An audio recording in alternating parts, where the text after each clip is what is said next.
उस खबर के साथ शुरुआत करेंगे प्रोग्राम की जो हम या आप सबसे जुड़ी है, क्योंकि घर की रसोई पर इतना असर पड़ा है साल 2021 के जाते जाते भी, क्योंकि महंगाई ने आम आदमी की शहर से गांव देहात तक नवंबर के महीने में भी कमर तोड़ी है और सरकारी आदादोशुमार भी एक बार फिर सामने आ गए हैं। अफरात ज़र की शरह जो है वो सामने आई है और इन्फ्लेशन, अफरात ज़र रिटेल इन्फ्लेशन जो है जी, यानी जो हम बाद में लेते हैं, एक तो होलसेल इन्फ्लेशन है, दूसरा रिटेल इन्फ्लेशन है, उसके एदाद-ओ-शुमार सामने आए हैं और उन एदाद-ओ-शुमार के अंदर जम्मू कश्मीर सबसे महंगी रियासत के तौर पर सामने आ रही है, जहां पर अफरात ज़र, रिटेल अफरात ज़र जो नवंबर का महीने का सामने आया है, डेट इज 7.10%, 7.10% है ये जी जम्मू कश्मीर, और पूरे मुल्क के अंदर on the top of the list पर है। यानी पहले नंबर पर अगर कहीं पर सबसे ज़्यादा महंगाई है तो वो आपको जम्मू कश्मीर दिखेगी। अब इसके पीछे वजूहात भी बड़ी हैं, क्योंकि जम्मू कश्मीर इंपोर्ट करता है जी बाकी रियासतों से खाने पीने की अशिया, और कमो बेश इब्तिदाई खबरों के मुताबिक 40,000 करोड़ रुपए सालाना अशियाई खुर्दनी लाई जाती है बाकी रियासतों से जम्मू कश्मीर। अब जब ये लाई जाती है तो दो तीन चीजें बड़ी इंपॉर्टेंट है। Transportation from south to north, from east to north, जब आप देखेंगे तो ट्रांसपोर्टेशन एक बड़ा मामला है, और गुज़श्ता महीनों के दौरान इन्फ्लेशन जो थी वो बढ़ रही थी, इसलिए भी क्योंकि तेल, चाहे वो पेट्रोल है या डीजल है, उसकी रेट्स लगातार बढ़ रही थी और उससे बाजार में महंगाई की शरह बढ़ी, और महंगाई की शरह डबल पड़ी जनाब जम्मू कश्मीर आते आते, क्योंकि सबसे ज्यादा पैसा आपने ट्रांसपोर्ट पर खर्च करना पड़ेगा। 40,000 करोड़ रुपए का हम इंपोर्ट करते हैं, तो अब हमारी रियासत कहां पर खड़ी है वो आप इसका बेसलाइन ले सकते हैं जी। आरबीआई ने जो सीपीआई लगाया है अपना इन्फ्लेशन का, वो कह रहे हैं जी जनाब ये रहेगा जी साल 2021-22 के लिए 5.3%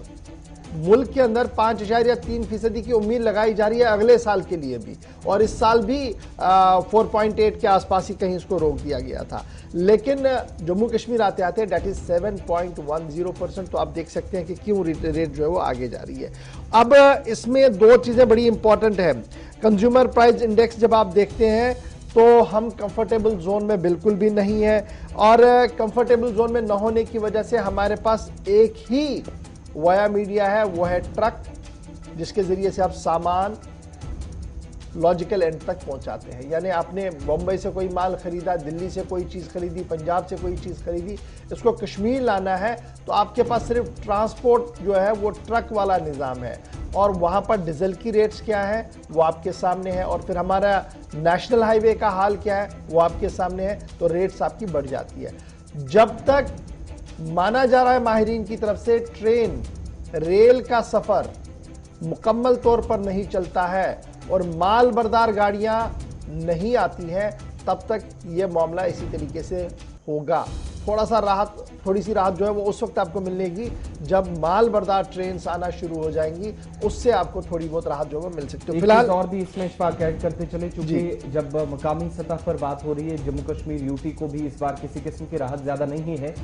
सब्जियों की अच्छी खासी पैदावार जम्मू कश्मीर के अंदर भी है, लेकिन इसके बावजूद भी मुल्की सतह पर जब आप देखते हैं तो सब्जियों के दाम भी काफी ज्यादा बढ़ गए हैं, और इसका असर बराह रास्त जम्मू कश्मीर में भी देखा गया है। जो 5.5% के आसपास सब्जियों के दाम अक्टूबर में थे, वो इस बार जो परसेंटेज बढ़कर 7.54% तक पहुंच गई है, वो भी एक काफी ज्यादा सोच विचार करने वाला पॉइंट है। दूसरी बात ये, जहां तक ट्रांसपोर्टेशन की बात है तो बाहर से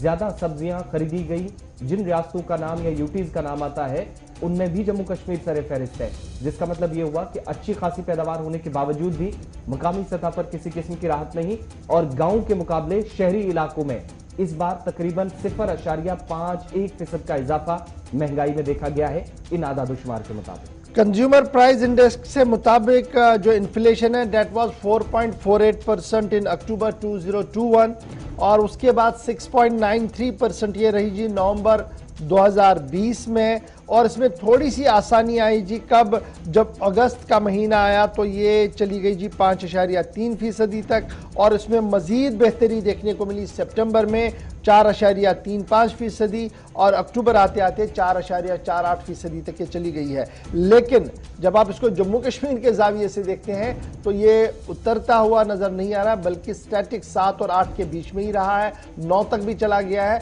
इसकी बड़ी वजह जो है वो पेट्रोल और डीजल की कीमतें हैं, ये एक बड़ी वजह मानी जा रही है। और दूसरा, ट्रांसपोर्टेशन का निज़ाम हमारे पास माकूल नहीं है। और तीसरा, जो बुनियादी सतह पर हमारा अपना प्रोडक्शन होना चाहिए था, चावल आज आप बाहर से लाते हैं, सब्जियां आपकी नेबरिंग स्टेट से आती है, अंडे, मुर्गियां और दीगर चीजें, फल फ्रूट, वो आपकी बाहर स्टेट से आती हैं। तो स्टेट अपनी पैदावार को बढ़ा नहीं पा रहा है, जिसकी वजह से सूरत हाल आपकी इन्फ्लेशन की इस तरीके की हो रही है। और जब तक ये सारे पैरामीटर्स पर काम नहीं होगा तब तक आपका बजट हर दिन बिगड़ता ही रहेगा। फिलहाल ये तो पेशन गोई है जी।